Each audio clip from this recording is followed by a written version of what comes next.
Saya terkejut dengan caci maki atau serangan terhadap Brian ya, seorang yang mempromosikan Kristen progresif. Dalam era informasi saat ini sebenarnya sah-sah saja semua orang mempromosikan tentang pandangannya begitu. Biarpun dia menyebut diri Kristen, kan Kristen itu tidak meneliti. Kristen itu kan banyak denominasi. Orang mengatakan bahwa orang Kristen itu semuanya percaya Yesus juru selamat satu-satunya, ya tidak semua begitu. Kalau kita melihat di PGI misalnya, Persatuan Gereja-Gereja Indonesia, kan tidak semuanya menerima hal yang sama. Bahkan ketika pandangan LGBT, sebagian menolak LGBT, sebagian tidak menolak LGBT begitu. Bahkan ketika ada pernyataan pastoral PGI itu sempat menghebohkan begitu. Karena keragaman pandangan di dalam PGI kemudian berusaha diseragamkan. Demikian juga pandangan-pandangan Kristen sebenarnya beragam. Aliran Kristen itu beragam, baik pandangan-pandangan Arminian, Calvinisme, Lutheranisme, dan banyak, ada juga teologi-teologi modern, dan banyak sekali pandangan-pandangannya. Dan menurut saya tidak waktunya lagi memaki-maki aliran-aliran yang berbeda. Dan semua orang kan punya hak ketika mereka berbicara, merumuskan teologinya, itu berhak. Menurut saya, Brian itu ya sah-sah saja dia berbicara. Walaupun memang kita juga mesti lihat dia bicara tentang apa gitu. Ya paling kita menjelaskanlah sama dia, tidak perlu harus memakinya. Ada yang sampai mengancam, wah kamu masuk neraka. Memangnya neraka itu pindah haknya ke manusia. Yang memegang surga neraka kan Tuhan. Tidak ada, saya tidak pernah melihat ada pandangan yang mengatakan bahwa masalah masuk surga itu pindah ke tangan orang, tangan manusia tidak. Tetap berada di tangan Tuhan Sang Pencipta. Baik di Kristen sekalipun. Meskipun ada yang menganggap, wah, saya mengklaim diri saya percaya kepada Yesus dan saya masuk surga. Coba dong lihat. Bukan ada ayat mengatakan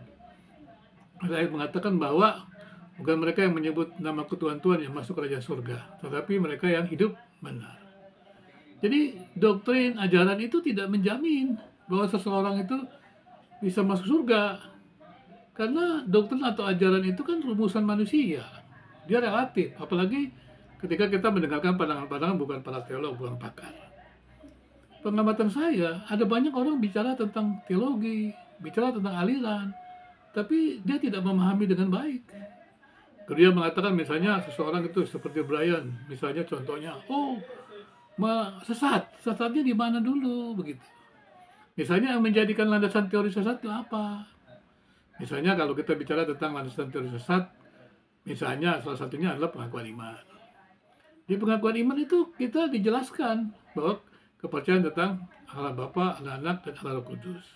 Dan kemudian gereja. Tapi saya bertemu dengan baptis independen misalnya. Dia akan berkata kepada saya, kita berbeda Pak dengan doktrin dasar. Ya bagi baptis independen, doktrin gereja yang benar ya baptis independen. Kata seseorang yang bertemu dengan saya. Jadi saya bilang ya sudah, kita diskusi saja gitu. Kalau memang pandangan itu benar ya tidak perlu harus dipaksakan ke orang lain. Demikian juga pandangan tentang pengakuan iman itu kan bukan Alkitab. Walaupun dikatakan itu doktrin-doktrin dasar, prinsip, dia tetap bukan Alkitab. Dia tidak berada di atas Alkitab. Sebenarnya pengakuan iman itu tujuannya menyatukan, bukan memecahkan. Memang pada masa pertengahan ketika gereja menjadi gereja negara, kemudian terjadilah bagaimana gereja memakai tangan negara mengusir yang sesat itu.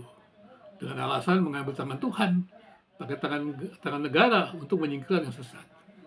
Sekarang menurut saya tidak lagi. Negara ini kan memang bukan negara agama dan bukan negara sekuler. Tidak bisa di sini di Indonesia ini orang mengklaim ajarannya paling benar, agamanya paling benar. Tidak bisa. Silakan menyaksikan ajaran-ajaran Anda yang benar. Tidak perlu harus mengklaim diri paling benar. Setahu saya tidak ada rumusan doktrin, rumusan gereja yang absolut, tidak ada. Bagaimana bisa rumusan teologi, rumusan doktrin itu bisa menjadi absolut? Padahal dihasilkan dengan karya manusia. Manusia tidak mempunyai data yang sempurna, bagaimana bisa? Mereka kemudian merumuskan yang sempurna. Kemudian ada orang-orang yang mengatakan progresif itu sebenarnya sesuatu yang menurut saya tidak harus ditakuti, tidak perlu dimaki, diskusi saja. Dan istilah progresif ini kan bukan hanya dalam Kristen, dalam banyak agama. Saya pernah mendengar dulu dari teman-teman dari Islam, sebagian mengatakan diri Islam liberal, sama seperti di Kristen juga ada Kristen liberal. Dan kemudian setelah Islam liberal, mereka menyebut Islam progresif. Dan sekarang ada lagi di Kristen Islam progresif. Ya, menurut saya nggak ada masalah juga. Dan kalau kita bicara tentang penyataan Allah dalam Alkitab, itu kan progressive revelation. Jadi menurut perjanjian lama, perjanjian baru yang berkembang. Ya tidak ada masalah sebenarnya juga. Kemudian yang persoalannya adalah ketika mengklaim-klaim itu kan pendapat dia saja, pandangan Brian mengenai dia pikir tentang hal itu. Kemudian pengakuan ini bisa melambangkan Kristen? Enggak, tidak melambangkan sama sekali. Pernyataan Brian itu tidak melambangkan sama sekali tentang doktrin Kristen. Kalau doktrin yang benar itu tidak perlu dikuatkan dengan manipulasi, tidak perlu dikuatkan dengan hal apapun juga. Kebenaran itu bisa membuktikan dirinya kebenaran, apalagi kebenaran Allah. Jadi menurut saya debat-debat tentang Brian, Kristen progresif yang lagi ramai di YouTube, ya tidak perlu dilanjutkan berlebihan. Biarkanlah Brian mengekspresikan dirinya, berpandangan tentang dirinya itu. Dan kita bisa diskusi sama-sama. Tidak otomatis pemahaman itu membuat dia masuk surga atau neraka. Tidak ada hubungannya. Kalau pemahaman itu berhubungan surga dan neraka, berapa banyak orang yang bisa masuk surga? Mesti dengan pemahaman doktrin yang benar. Apa standarnya seorang itu masuk surga? Doktrin apa saja seseorang itu bisa masuk surga? Itu kan menjadi masalah. Jadi jangan cepat-cepatlah kita mengatakan Brian itu sesat, Brian itu kemudian juga melemahkan kekristenan, atau Brian itu mungkin apa lagi, macam-macam. Biarkanlah dia berpendapat, tapi juga Brian juga mesti berpikir, jangan mengklaim diri dia paling benar, mengklaim diri dia adalah aliran Kristen baru, jangan bilang begitu juga. Yang baru itu apa? Pengembangan, progres kan pengembangan, berarti kan tidak perlu meningkatkan yang dasar. Artinya adalah ya berdialog saja, jangan sampai kita menjadi bermusuhan hanya gara-gara demikian. Mungkin juga kita bisa mendengarkan kata-kata dari Brian, supaya dia juga bagaimana dia berekspresi, bagaimana dia berpendapat, nggak apa-apa. Demikian juga dalam hubungan dengan agama-agama, tidak apa-apa. Jadi pemberitaan Injil kalau menurut saya itu adalah karena kuasa Roh Kudus. Jadi tidak bergantung kepada manusia, meskipun manusia perlu menyampaikannya dengan cara yang benar. Tapi bukan berarti orang yang menyampaikan dengan benar, otomatis orang lain juga bisa menerima dengan benar. Itu kan proses juga. Proses penyampaian berita aja tidak gampang. Menerima pengetahuan saya dari orang lain juga akan berpengaruh antara kualitas dari pemahaman seseorang. Jadi nggak bisa seperti itu. Jadi menurut saya ya diskusi-diskusi tentang Brian, kesatuan tentang Brian, Kristen progresif, dan apa lagi. Itu hanya ya pendapat-pendapat di YouTube lah. Ya. Karena memang ya YouTube ini kan jadi medsos, media yang terbuka untuk siapa saya bicara. Dan semua orang bisa mengklaim diri. Tapi kalau semua orang bisa mengklaim diri, silakan saja. Ketika mereka mengklaim pandangannya benar, ya kita dengarkan argumentasinya saja. Dan kemudian kita berjelaskan argumentasinya. Tidak perlu kita serang orangnya. Ya saya berharap Brian tidak perlu harus kecil hati. Saya juga tidak bicara tentang motivasi. Saya tidak tahu motivasi. Karena yang tahu kan hanya Brian sendiri. Demikian juga teman-teman yang mengaku ikut progresif ya. Maka progresif itu hal yang biasa saja sebetulnya. Dan semua perkembangan sintesis progresif itu biasa, tidak ada sesuatu yang luar biasa. Tapi kalau disebut aliran, apa cocok dia menyebut diri aliran? Kita juga nggak tahu. Tapi biarkan saja lah, kita diskusi, kita analisis. Ya nggak perlu panik juga, nggak perlu berkatakan, wah kata-kata ini menyesatkan orang. Menyesatkan siapa? Menyesatkan orang-orang yang tidak tahu. Ya orang tidak tahu memang sudah sesat mungkin karena dia tidak tahu. Kemudian disesatnya bagaimana? Itu saya nggak mengerti. Orang yang sudah tahu kebenaran disesatkan, bagaimana caranya? Mungkin mendidiknya salah kali, atau mungkin hal yang lain.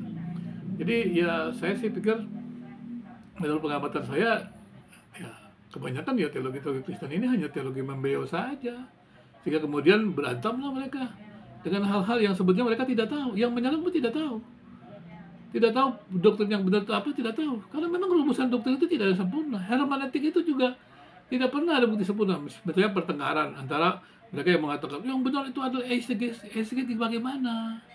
Menggali Alkitab dari teks ke autor. Autornya siapa? Autornya Paulus, kapan kita bisa tahu Paulus memvalidasi itu benar? Temuan-temuan sejarah, bagaimana temuan sejarah memvalidasi?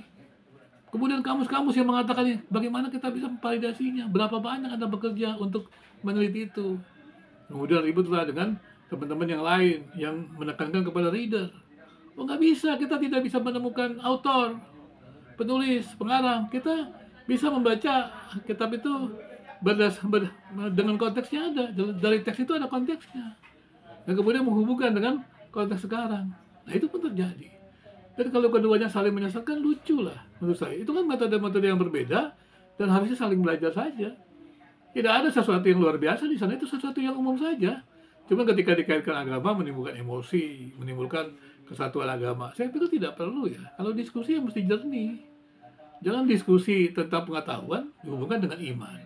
Kalau iman itu kesaksian, tidak perlu bukti. Jadi kalau ada yang menyaksikan imannya, ya biarkan aja kita dengarkan. Tapi kalau dia bicara ini adalah rumusan teologi, baru kita kaji. Nah, kalau kita kaji, kita tidak perlu bicara orangnya. Kita kaji adalah kajiannya. Ya kiranya cerita tentang kisah progresif dan segala macam yang saya dengar dari beberapa teman, bagi saya tidak ada yang menakutkan sebenarnya. Tapi ya mungkin hanya jadi konsumsi teman-teman di media sosial. Tapi ya tidak perlulah kita harus mengeluhkan hal tersebut. Kita carilah jalan keluarnya sehingga masyarakat yang menerima media sosial ini kan juga bisa dididik, bisa bikin wawasan yang baik, yang benar, begitu. Oke, ya untuk Brian ya silakan berekspresi, tidak perlu emosi. Kemudian yang tidak setuju dengan Brian ya nggak usah marah-marah, apalagi menyesatkan, menuding masuk neraka. Memangnya surga itu di tangan kalian? Surga itu di tangan Tuhan. Anda meyakini surga pun, surga tetap berada di tangan Tuhan. Maka kita harusnya rendah hati dan bisa bersama-sama dengan yang lain saling belajar. Kiranya sekali lagi kita tetap menghargai satu sama lain untuk saling belajar antar agama ataupun juga keberbedaan di dalam agama masing-masing. Selamat terus berdiskusi dan selamat belajar dari satu dengan yang lainnya.